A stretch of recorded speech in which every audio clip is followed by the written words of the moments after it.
you are vaccinated? That's my question. Telephone number is 0344 499 1000. Nick is in Cheltenham. Nick, good morning to you. Good morning, James.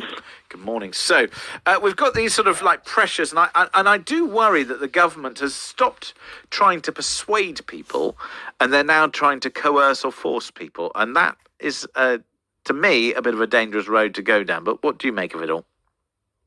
Absolutely agree. It's a hugely dangerous road. It reminds me of George Orwell's 1984 that I had to do at A-level many, many years ago. I see it as a really gross infringement of personal liberty, and I'm furious about it. And I don't understand why the government think that they have to do this. Is it because they're just exasperated with younger people who are just not taking up the opportunity to have the vaccine?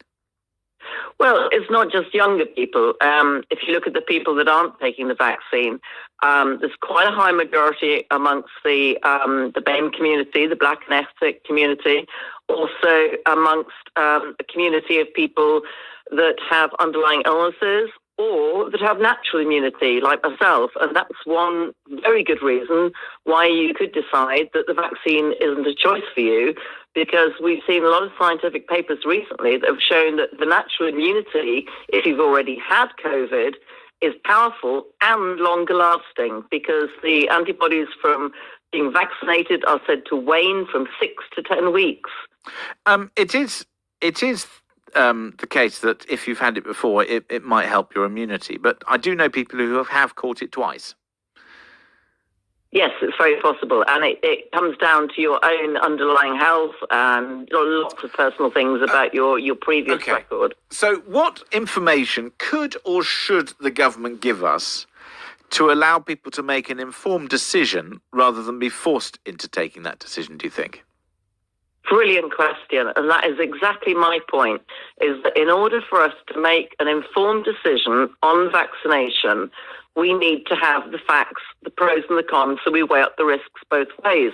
And I feel this is what is the problem, because most of the adverse events, deaths, and bad reactions to vaccines, which are hidden and squirreled away in the yellow card system within the government and the MHRA websites, are not made public.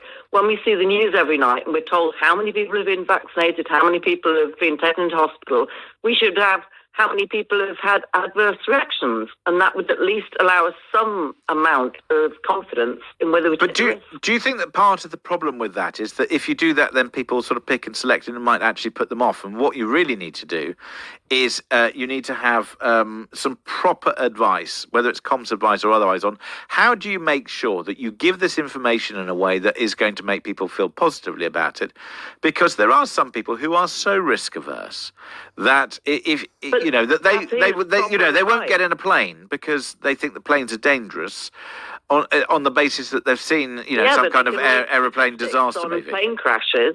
They can read statistics on plane crashes and people that have been in plane crashes. At the moment, censorship across all social media and all media across the UK prevents you talking about adverse events and deaths from vaccines. And that is not a fair way for people to make a decision. It doesn't necessarily prevent you from talking about it, but what it certainly does at the moment is the lack of information means that you end up in the realms of the conspiracy theorist. Well, I think they should just make it open. It's open on the website. The MHRA itself says people before taking a vaccine should be fully informed on this information.